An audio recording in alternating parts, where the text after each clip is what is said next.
मैं पहचान coaching centre चलाती हूँ। ये एक स्कूल ड्रॉप आउट लड़कियों का कोचिंग है जो चलता है। हम उन्हें पूरी तैयारियाँ करवाते हैं और फिर उन्हें 10th क्लास के एग्ज़ाम दिलवाते हैं और उसके बाद में 12th क्लास के एग्ज़ाम दिलवाते हैं। लॉकडाउन अचानक ही जैसे लग गया तो एग्ज़ाम रुक गए, सारी जैसे ज़िंदगी रुक गई थी। तो फिर हमने सोचा कि इस तरह तो बहुत नुकसान होगा लड़कियों को पढ़ाई के, जो हमने पूरी साल तैयारी करवाई है तो ये लड़कियाँ रह न जाएँ। तो उसमें हमने क्या किया, हमने व्हाट्सएप ग्रुप बनाए। बहुत बार ऐसा होता था कि हमें कॉल करती थी बच्चियाँ और हम उन्हें फ़ोन पर जवाब देते थे। फाइनेंशियली प्रॉब्लम हमेशा बहुत ज़्यादा रही है, ना यहाँ पर लैपटॉप है ना यहाँ पर हमारे पास कुछ है, और हमारे पास वही है जो मोबाइल है, सिर्फ मोबाइल ही था। बच्चों से इतना ज़्यादा अटैचमेंट हो चुका है, बच्चों को पढ़ाने का इतना वो हो चुका है कि हम लोग सोचते हैं कि चलो सैलरी नहीं मिल रही है कोई बात नहीं, लेकिन बच्चों को पढ़ाना ज़रूरी है, तो इसलिए हम लोग ये कंटिन्यू रखते हैं। बहुत बार ऐसा हुआ कई बच्चों के पास मोबाइल में बैलेंस डालने के पैसे नहीं थे, तो अब वो कहीं पे वो मोबाइल के में डाटा डलवाएं या वो अपने बच्चों को राशन का इंतज़ाम करें। मैं उन सभी शिक्षकों का अभिवादन करना चाहूँगा। टेक्नोलॉजी ना आते हुए भी वो अपनी तरफ से पूरी कोशिश कर रहे हैं कि बच्चों का नुकसान ना हो, ताकि क्योंकि जब तक बच्चा शिक्षित नहीं होगा तब तक जो है उनमें कोई सही परिवर्तन या समाज में सही परिवर्तन नहीं आता। नमस्कार, आज की वायर की वीडियो में आपका स्वागत है। कोरोना महामारी की वजह से देश भर में स्कूल बंद हैं। छात्र छात्राएँ जो कि इस देश का भविष्य हैं, उनकी पढ़ाई का नुकसान ना हो इसलिए क्लासें ऑनलाइन हो रही हैं। शहरी इलाकों में बहुत से टीचर्स और बहुत से बच्चों के पास लैपटॉप्स और मल्टीमीडिया मोबाइल फ़ोन्स और इंटरनेट जैसी सुविधाएं उपलब्ध होती हैं, मगर इसी शहर दिल्ली में कुछ ऐसे भी टीचर्स हैं जिनके पास ये सहूलियत ना होने के बावजूद भी अपने बच्चों की तरफ जो उनकी ज़िम्मेदारी है वो बखूबी निभा रही हैं। आज हम आपको मिलवाएंगे एक ऐसी ही टीचर से। आइए उनसे बात करते हैं और जानते हैं क्या चैलेंजेस उन्होंने फेस किए लॉकडाउन के दौरान। आइए मिलते हैं उनसे। मैं पहचान कोचिंग सेंटर चलाती हूँ। ये एक स्कूल ड्रॉप आउट लड़कियों का कोचिंग है जो चलता है। तो उसके बाद में हमारे 15 से 20 साल 22 साल 23 साल तक की लड़कियाँ हैं जो हमारे पास आती हैं, जो किसी भी क्लास की ड्रॉप आउट कोई भी क्लास ड्रॉप आउट होती हैं। हम उन्हें पूरी तैयारियाँ करवाते हैं और फिर उन्हें 10th क्लास के एग्ज़ाम दिलवाते हैं और उसके बाद में 12th क्लास के एग्ज़ाम दिलवाते हैं। तो हम उनको फिर ग्रेजुएशन भी हमने उन्हें करवाया जामिया से। कई लड़कियों ने कंप्यूटर कोर्स भी किया है। जिस तरह से बच्चे निकल कर आए, शुरू में थोड़ा मुश्किल था, लेकिन बाद में धीरे धीरे पेरेंट्स राज़ी होना शुरू हुए। नहीं तो हमने घरों में जा के माँ बाप को समझा के, बड़े भाइयों को समझा के हम लड़कियों को लेकर आए निकाल के। और ज़्यादातर जो बच्चे ड्रॉप आउट्स जो हैं वो ज़्यादातर फाइनेंशियली प्रॉब्लम की वजह से ही हुई असल में। तो जाहिर है कि अगर 5 बच्चे हैं और वो 6ठी 7वीं में पहुंच गई तो माँ बापों को लगा चलो ठीक है इन्हें पढ़ना लिखना आ गया है, और अभी क्योंकि छोटे बच्चों को ही पढ़ाना है तो पैसे की इंतज़ाम तो है नहीं, तो सबको नहीं पढ़ाते, बड़े बच्चों को बिठा लेते हैं, लड़कियों को खास तौर से।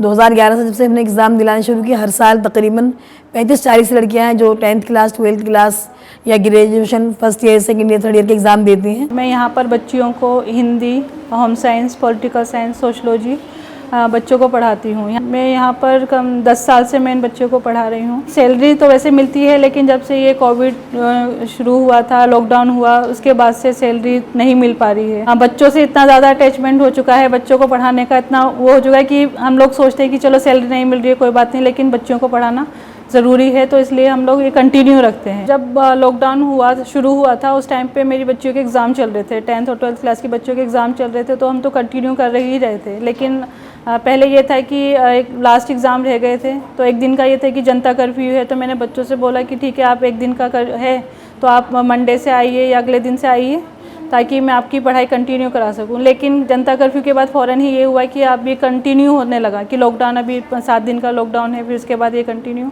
तो उस टाइम पे तो मैं बच्चियों को फ़ोन पर उन बच्चियों को पढ़ा रही थी, बता रही थी जो भी सब्जेक्ट था उनको। बच्चियाँ मुझसे पूछती थी कि मैम ये किस तरह से करना है, किस तरह से पढ़ाई करनी है। आप खुद घर में पढ़ लीजिए, अगर आपको कोई प्रॉब्लम होती है, कुछ समझ में नहीं आता है तो आप कभी भी मुझे फ़ोन करके फ़ोन पर आप मुझसे पूछ सकती हैं। और इस तरह से बच्चों ने जिनको नहीं आया समझ में या जो वो मुझे फ़ोन करती थी और डिस्कस करती थी, और जब उनको क्लियर हो जाता था तो उन बच्चियों को मैं फ़ोन कंटिन्यू उस टाइम पे कर रही थी। लॉकडाउन तो कंटिन्यू था ही, फिर इसी बीच में रिज़ल्ट भी आ गया, तो उस टाइम पे कुछ बच्चों की कंपार्टमेंट आ गई थी। तो अब उन्होंने फ़ोन करके पूछा कि मैम आप किस तरह से आप पढ़ाएंगे, और अभी तो स्कूल्स भी नहीं खुल रहे हैं और सब जगह बंद है। तो मैंने उन बच्चियों को कहा कि आप परेशान ना हो, आप मुझे फ़ोन करके आप मुझे पूछ सकते हैं, क्योंकि अगर मैं ऑनलाइन क्लासेस मैंने सोचा था कि वीडियो ऑनलाइन जो क्लास होती है मैं वो लूँ, लेकिन मेरे पास लैपटॉप नहीं था, कंप्यूटर नहीं था, तो उसकी वजह से मुझे दिक्कत थी। प्लस बच्चों के पास भी ये फैसिलिटीज़ नहीं थी।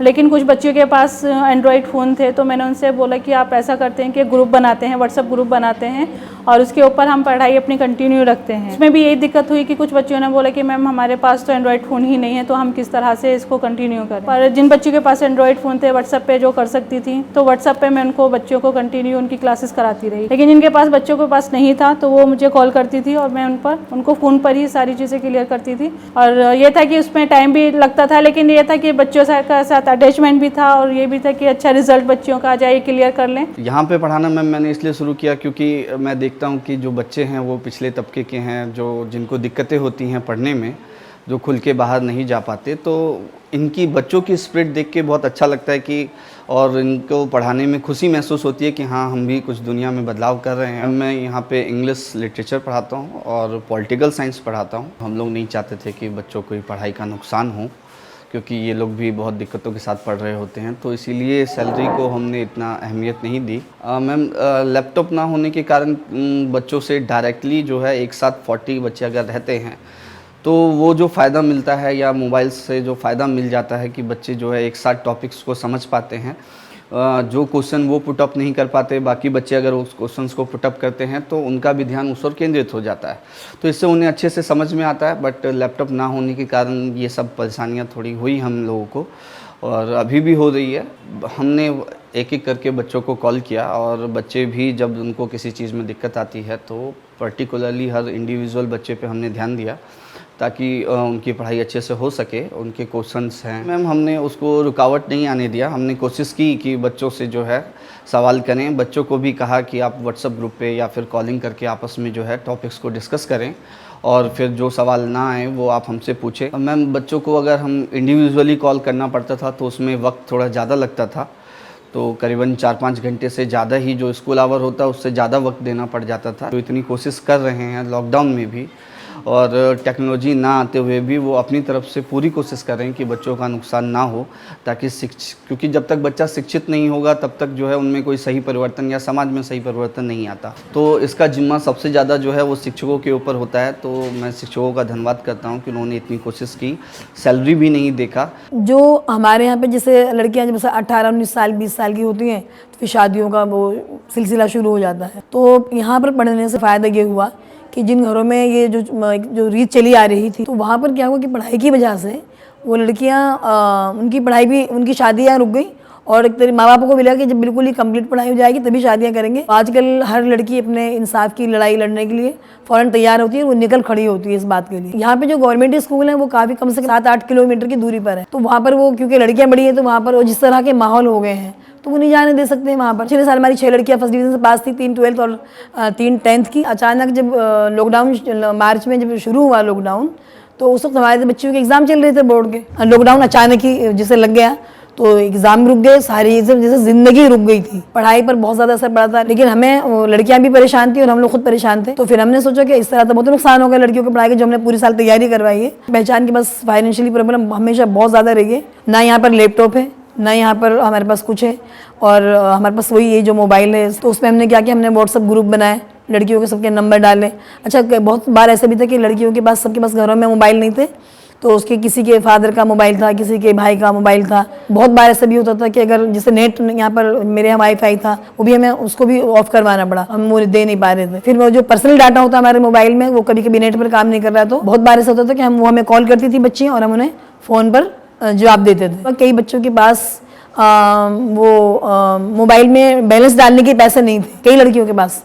तो फिर हमने उनको कहा कि चलिए ठीक है, उन्होंने 49 वाला ये जो भी हम या जो 29 वाला जो वो होता है रिचार्ज, वो हम करवा देते हैं। तो उस तरह से बहुत ही परेशानियों का सामना बच्चों को भी, जो हमारी स्टूडेंट है लड़कियां, उनको भी करना पड़ा, उनके पेरेंट्स को करना पड़ा, साथ में हमें तो करना ही पड़ा था। अब फ़ोन पे थोड़ा सा समझना और एक सामने समझने में थोड़ा सा मुश्किल होता है। घर में एक ही फ़ोन है और बार बार कॉल आना या डिस्कनेक्ट होना, फिर दोबारा से कंटिन्यू करना, 2 मिनट के बाद फिर मुझे कॉल कर रही है, फिर हम उसी चीज़ को हम दोबारा से कंटिन्यू कर रहे हैं। क्योंकि मेरी खुद की भी बेटी है, उसकी भी ऑनलाइन क्लासेस चलती है, लेकिन कभी कभी ये दिक्कत आती है कि मेरे पास भी एक फ़ोन है।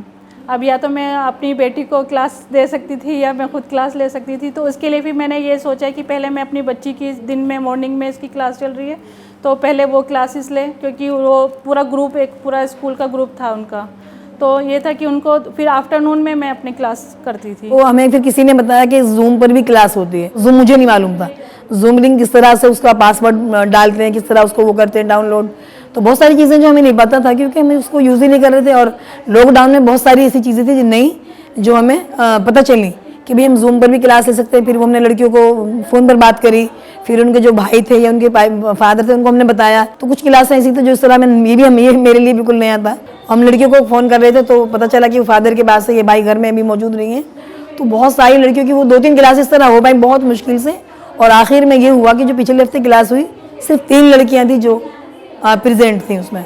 कल एक क्लास होनी है, तो मुझे लगता है कि हमेशा तो बिल्कुल बंद करना पड़ेगा क्योंकि सबको प्रॉब्लम मोबाइल की भी है। जो एक टीचर होती है उसका अपना मेन मकसद ये होता है कि जो उसके स्टूडेंट हैं, जिसमें सब्जेक्टिव होती हैं कि हमारे बच्चे बहुत ही अच्छे नंबर से, बहुत ही अच्छे मार्क्स लेकर आएँ, और वो एक उसमें जो जद्दोजहद है अपने फ्यूचर के लिए, उसमें वो बिल्कुल हमेशा कामयाब हो। द वायर के और वीडियोस देखने के लिए सब्सक्राइब करें और बेल आइकन पर क्लिक करें। स्वतंत्र पत्रकारिता की आर्थिक मदद करने के लिए डिस्क्रिप्शन में दिए गए लिंक पर जाएं और अपनी राशि चुनें।